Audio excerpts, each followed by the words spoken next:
ಪ್ರೀತಿಯ ವೀಕ್ಷಕರಿಗೆ Shankaranand TV YouTube ವಾಹಿನಿಗೆ ಸ್ವಾಗತ ಸುಸ್ವಾಗತ.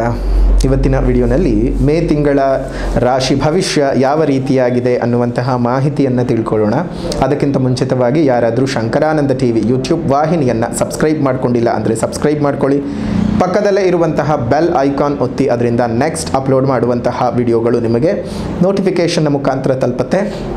ಹೊಸ ಹೊಸ ಮಾಹಿತಿಗಳನ್ನು ತಿಳ್ಕೊಳ್ಳೋದಕ್ಕೆ ಸಾಧ್ಯವಾಗುತ್ತೆ ಅಂತ ತಿಳಿಸ್ತಾ, ಈ ಒಂದು ಮೇ ತಿಂಗಳಲ್ಲಿ ಬದಲಾವಣೆ ಆಗುವಂತಹ ಗ್ರಹಗಳ ಬಗ್ಗೆ ಮಾಹಿತಿ ನೋಡೋಣ.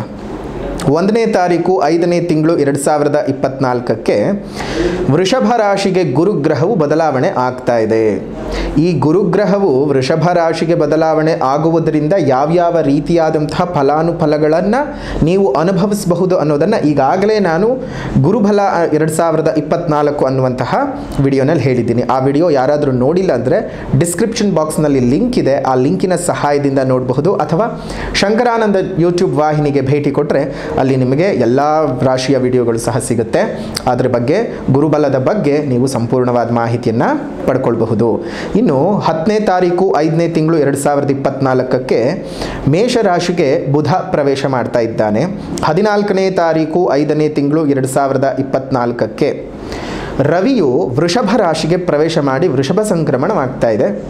ಇನ್ನು 19ನೇ ತಾರೀಕು 5ನೇ ತಿಂಗಳು 2024ಕ್ಕೆ ಶುಕ್ರ ತನ್ನ ಸ್ವಕ್ಷೇತ್ರವಾಗಿರ್ತಕ್ಕಂತಹ ವೃಷಭ ರಾಶಿಗೆ ಬಂದು ಅಲ್ಲಿ ಗುರುವಿನ ಜೊತೆಗೆ ಸೇರ್ತಾ ಇರ್ತಕ್ಕಂತಹದ್ದು. ಗುರು ಶುಕ್ರ ರವಿ ಗ್ರಹದ ಒಟ್ಟಾರೆ ಸಂಯೋಗ ತುಂಬ ಚೆನ್ನಾಗಿ ಆಗ್ತಾ ಇದೆ. ಇಲ್ಲಿ 31ನೇ ತಾರೀಕಿನಂದು ಬುಧ ವೃಷಭ ರಾಶಿಗೆ ಪ್ರವೇಶ ಮಾಡ್ತಾ ಇದ್ದಾನೆ.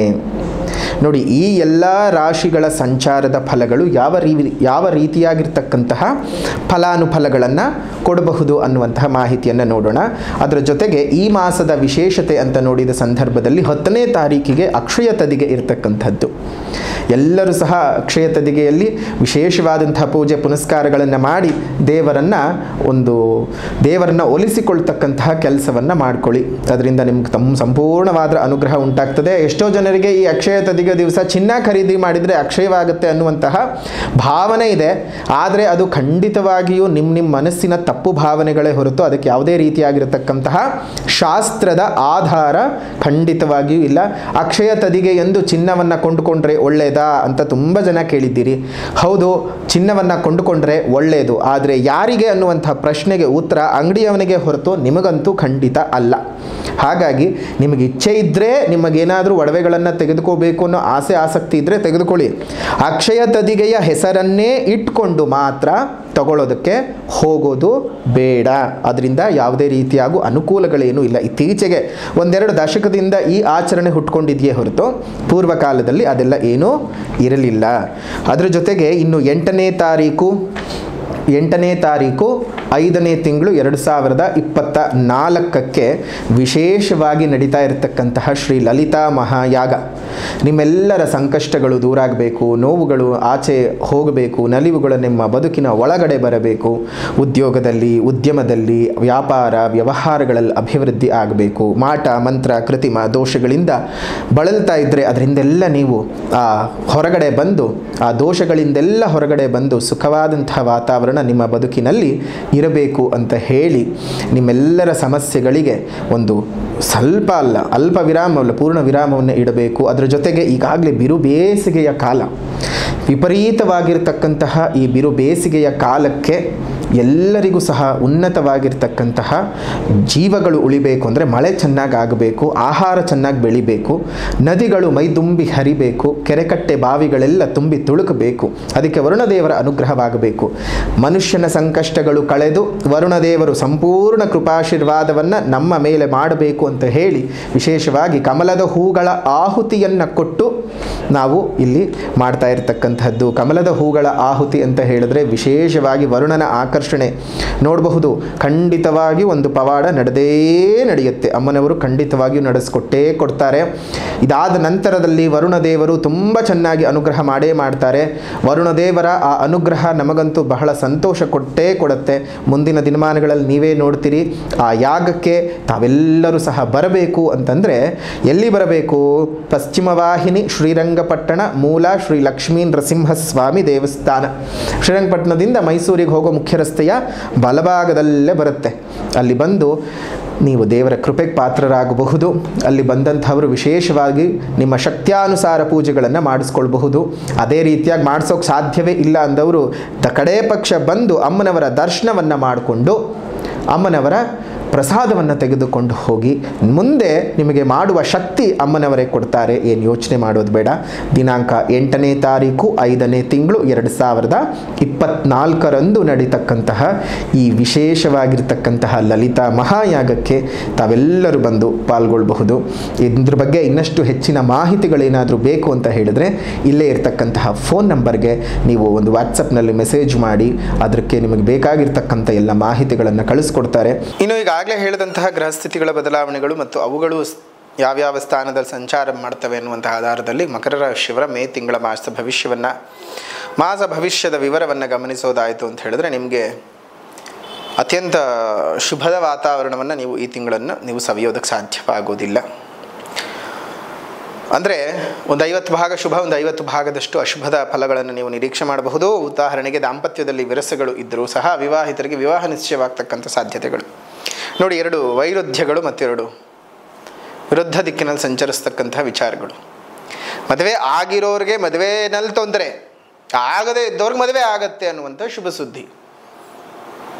ಅಂದರೆ ಈಗ ಮದುವೆ ಮಾಡ್ಕೋಬೇಕಾ ಅಥವಾ ಮಾಡ್ಕೋಬಾರ್ದ ಅನ್ನುವಂತಹ ಜಿಜ್ಞಾಸು ಅಥವಾ ದ್ವಂದ್ವದಲ್ಲಿ ಮನುಷ್ಯ ಸಿಕ್ಕಾಕೊಳ್ಳುವಂಥ ಸಾಧ್ಯತೆಗಳು. ಅಂದರೆ ನವವಿವಾಹಿತರಿಗೆ ತೊಂದರೆ ಏನಿಲ್ಲ. ಈಗಾಗಲೇ ವಿವಾಹವಾಗಿದ್ದು ವರ್ಷಾನುಗಟ್ಟಲೆ ಕಳೆದಿದ್ದವ್ರಿಗೆ ಅವ್ರಿಗೆ ದಾಂಪತ್ಯದಲ್ಲಿ ಬಿರುಕು ನೀಡ್ತಕ್ಕಂಥದ್ದು ಅಥವಾ ವಿರಸ ಮೂಡ್ತಕ್ಕಂಥ ಸ್ವಭಾವಗಳು ಜಾಸ್ತಿ ಇರುತ್ತೆ. ಅತಿಯಾಗಿರ್ತಕ್ಕಂಥ ಪ್ರಯಾಣ, ಸ್ವಂತ ವ್ಯಾಪಾರ ವ್ಯವಹಾರಗಳಲ್ಲಿ ಅಷ್ಟೊಂದು ಉತ್ತಮವಾಗಿರ್ತಕ್ಕಂತಹ ಬೆಳವಣಿಗೆಯನ್ನು ನೀವು ನೋಡೋದಕ್ಕೆ ಸಾಧ್ಯವಾಗೋದಿಲ್ಲ. ಅಗತ್ಯವಿರ್ತಕ್ಕಂತಹ ವಿಚಾರಗಳನ್ನು ನೀವು ಗಮನಿಸಬೇಕಾಗಿರ್ತಕ್ಕಂಥ ಸಮಯಕ್ಕೆ ಗಮನಿಸದ ಕಾರಣ ಕೆಲ ವಿಚಾರಗಳಲ್ಲಿ ನೀವು ಹಿನ್ನಡೆಯನ್ನು, ಕಾರ್ಯಕ್ಷೇತ್ರದ ವಿಚಾರಗಳಲ್ಲಿ, ಉದ್ಯೋಗದ ವಿಚಾರದಲ್ಲಿ, ವ್ಯಾಪಾರ ವ್ಯವಹಾರ ಉದ್ಯಮಗಳ ವಿಚಾರಗಳಲ್ಲಿ ನೀವು ಹಿನ್ನಡೆಯನ್ನು ಅನುಭವಿಸಬೇಕು. ಸ್ವಲ್ಪ ಅನಾರೋಗ್ಯವೂ ಸಹ ಕಾಡುತ್ತೆ ಈ ತಿಂಗಳು. ಅದರಲ್ಲೂ ಈ ಉದರ ಭಾಗಕ್ಕೆ ಸಂಬಂಧಪಟ್ಟ ಹಾಗೆ ಗ್ಯಾಸ್ಟ್ರೈಟಿಸ್ ಇರ್ಬೋದು, ಅಥವಾ ಆಸಿಡಿಟಿ ಪ್ರಾಬ್ಲಮ್, ಮಲಬದ್ಧತೆ, ಸರಿಯಾಗಿ ಮಲವಿಸರ್ಜನೆ ಆಗದೇ ಇರತಕ್ಕಂತಹ ಒಂದು ತೊಂದರೆ ತಾಪತ್ರೆಗಳಿರಬಹುದು. ಈ ಪೈಲ್ಸ್ ಅಥವಾ ಪಿಸ್ತೂಲಗಳೇನಾದರೂ ಇತ್ತು ಅಂತ ಹೇಳಿದ್ರೆ ಅದು ಆ ನೋವು ಇನ್ನಷ್ಟು ಹೆಚ್ಚಿಗೆ ಆಗ್ತಕ್ಕಂಥದ್ದು ಅಥವಾ ಆ ವ್ಯಾಧಿ ಇನ್ನಷ್ಟು ನಿಮ್ಮನ್ನು ಹೆಚ್ಚಿಗೆ ಬಾಧಿಸ್ತಕ್ಕಂಥದ್ದು ಇದೆ. ದೈಹಿಕ ಅನಾರೋಗ್ಯಗಳು ಈ ರೀತಿಯಾಗಿರುತ್ತವೆ. ಸುಮ್ಮನೆ ಈ ತಿಂಗಳಲ್ಲಿ, ಅದರಲ್ಲೂ 15ನೇ ತಾರೀಕಿನ ಕಳೆದ ನಂತರದಲ್ಲಿ ಇದ್ದಕ್ಕಿದ್ದ ಹಾಗೆ ನಿಮ್ಮ ಮೇಲೆ ಅಪವಾದಗಳು ಬರ್ತಕ್ಕಂಥದ್ದು. ಉದ್ಯೋಗದ ಕ್ಷೇತ್ರದಲ್ಲಿ ನೀವು ಮಾಡಿದ್ದೀರೋ ಇಲ್ವೋ ಅದು 2ನೇ ವಿಚಾರ. ಆದರೆ ಅಪವಾದಗಳನ್ನು ಹೊರತಕ್ಕಂತಹ ಸಂದರ್ಭಗಳು ಬರ್ತವೆ. ಜಾಗ್ರತೆಯಾಗಿರ್ತಕ್ಕಂಥದ್ದು ತುಂಬಾ ಒಳ್ಳೆಯದು. ಯಾರೊಟ್ಟಿಗೂ ಹೆಚ್ಚಿಗೆ ಬೆರೆದೇ ಇರತಕ್ಕಂಥದ್ದು, ಸುಮ್ಮನೆ ನಿಮ್ಮ ಆಂತರಿಕ ವಿಚಾರಗಳನ್ನೆಲ್ಲ ಅವ್ರ ಜೊತೆಗೆ ಹಂಚಿಕೆ ಮಾಡ್ಕೊಳ್ಳದೇ ಇರತಕ್ಕಂಥದ್ದು ಉತ್ತಮ. ಅದರಿಂದ ನಿಮ್ಮ ಮೇಲೆ ಸುಮ್ಮನೆ ಬೇರೆ ಬೇರೆ ವಿಚಾರಗಳ ರೀತಿಯಲ್ಲಿ ಅಪವಾದಗಳು ಬರ್ತವೆ. ಜಾಗೃತಿ. ನ್ಯಾಯಾಲಯಕ್ಕೆ ಸಂಬಂಧಪಟ್ಟಂತಹ ವ್ಯವಹಾರಗಳಲ್ಲಿ ಸ್ವಲ್ಪ ವಿಳಂಬದ ನೀತಿಯನ್ನು ನೋಡ್ತೀರಿ. ವ್ಯರ್ಥವಾಗಿ ಕಾಲಹರಣ ಮಾಡ್ತೀರಿ. ಅಧಿಕ ವೆಚ್ಚಗಳು, ಗೃಹ ನಿರ್ಮಾಣದಂತಹ ಕೆಲಸ ಕಾರ್ಯಗಳಲ್ಲಿ ನಿಮಗೆ ವಿಘ್ನಗಳು ಬರ್ತಕ್ಕಂಥದ್ದು. ಕಟ್ಟಡ ಕಾರ್ಮಿಕರುಗಳಿಗಾಗಿರಬಹುದು, ಕಟ್ಟಡವನ್ನು ನಿರ್ಮಾಣ ಮಾಡುವಂತಹ ಸಂಸ್ಥೆಗಳಿರಬಹುದು, ಅವರಿಗೆಲ್ಲ ಹೆಚ್ಚಿನ ರೀತಿಯ ಲಾಭಾಂಶಗಳು ಕೊರತೆ ಉಂಟಾಗ್ತದೆ. ಶುಭ ಕಾರ್ಯಗಳಲ್ಲಿ ಒಂದಿಷ್ಟು ಅಶುಭದಾಯಕವಾಗಿರ್ತಕ್ಕಂಥ ಮಾತುಗಳಿಂದ ಮನಸ್ಸಿಗೆ ಖೇದಕರವಾದಂಥದ್ದು, ಅಯ್ಯೋ ನಮಗಿದೆಲ್ಲ ಬೇಕಿತ್ತ ಅನ್ನುವಂಥ ಭಾವದಲ್ಲಿ ನೀವು ಬದುಕಬೇಕಾಗ್ತದೆ. ವಿದ್ಯಾರ್ಥಿಗಳಿಗೇನೋ ಒಂದಿಷ್ಟು ಅಲ್ಪ ಶುಭ ಯೋಗಗಳಿದ್ದಾವೆ. ಕುಟುಂಬದ ಒಳಗಡೆ ನೆಮ್ಮದಿಯ ಭಂಗ ಕಾಡ್ತಕ್ಕಂಥದ್ದು ಈ ಒಂದು ತಿಂಗಳಿನಲ್ಲಿ ಇದೆ. ಯಾವುದೇ ಕೆಲಸ ಕಾರ್ಯಗಳನ್ನು ಮಾಡಿಕೊಳ್ಬೇಕಾದ್ರೂ ಸಹ ನಿಮಗೆ ಅಷ್ಟೊಂದು ಸುಲಭವಾಗಿ ದಾರಿ ಸಿಕ್ಕೋದಿಲ್ಲ. ಏನಾದರೂ ಒಂದು ತೊಂದರೆ ತಾಪತ್ರೆಗಳು ಬರ್ತಾನೆ ಹೋಗ್ತಾ ಇರುತ್ತವೆ. ಅದರಲ್ಲೂ 15ನೇ ತಾರೀಕಿನ ನಂತರದಲ್ಲಿ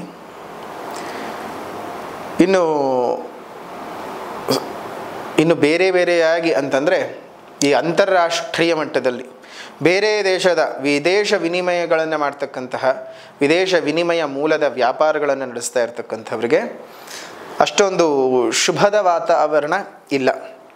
ಕುಟುಂಬದಲ್ಲಿ ಅಂತಃಕಲಹಗಳು ಜಾಸ್ತಿ ಆಗ್ತಕ್ಕಂಥದ್ದು, ಸಮಯವನ್ನು ವ್ಯರ್ಥವಾಗಿ ನೀವು ಕಳೀತಕ್ಕಂಥದ್ದು, ಹಣವನ್ನು ಪೋಲು ಮಾಡ್ಕೊಳ್ತೀರಿ, ಸಮಯವನ್ನು ಪೋಲು ಮಾಡ್ಕೊಳ್ತೀರಿ, ಶುಭವಾದ ವಾತಾವರಣವಿಲ್ಲ, ಜಾಗೃತೆಯಾಗಿರಿ.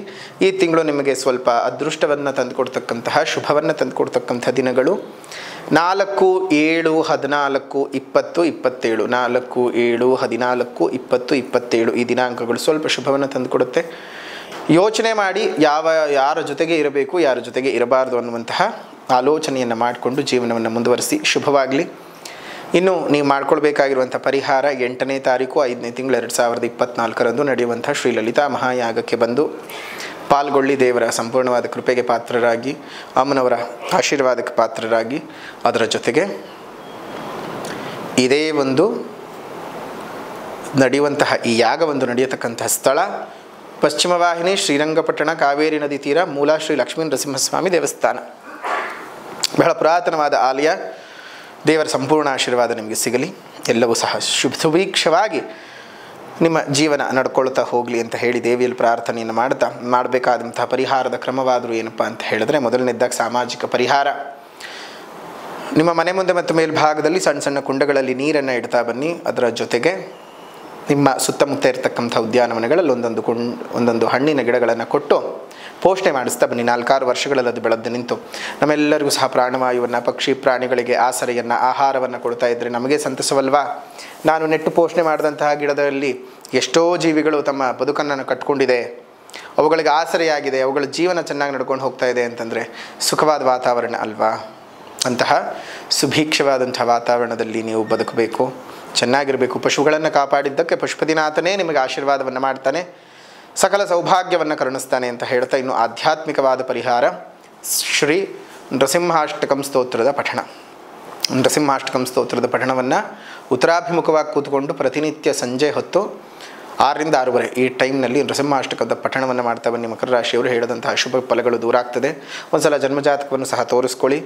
ಅದರಿಂದ ಏನಾದರೂ ಶುಭ ಘಟನೆಗಳು ಇನ್ನಷ್ಟು ಇದೆಯಾ ಅಥವಾ ಕೆಟಕೇ ನಡೆಯುತ್ತಾ ಅನ್ನೋದನ್ನೆಲ್ಲ ತಿಳ್ಕೊಳ್ಳೋಣ. ಮತ್ತೆ ಮುಂದಿನ ಸಂಚಿಕೆಯಲ್ಲಿ ಭೇಟಿ ಮಾಡ್ತೀನಿ, ಮುಂದಿನ ವಿಡಿಯೋನಲ್ಲಿ ಭೇಟಿ ಮಾಡ್ತೀನಿ. ಅಲ್ಲಿವರೆಗೂ ನಮಸ್ಕಾರ. ಲೋಕಾ ಸಮಸ್ತ ಸುಖಿನೋ ಭವಂತು, ಸಕಲ ಸನ್ಮಂಗಳಾನಿ ಭವಂತು, ಸರ್ವೇ ಜನಾಃ ಸುಖಿನೋ ಭವಂತು, ಸಮಸ್ತ ಸನ್ಮಂಗಳಾನಿ ಭವಂತು.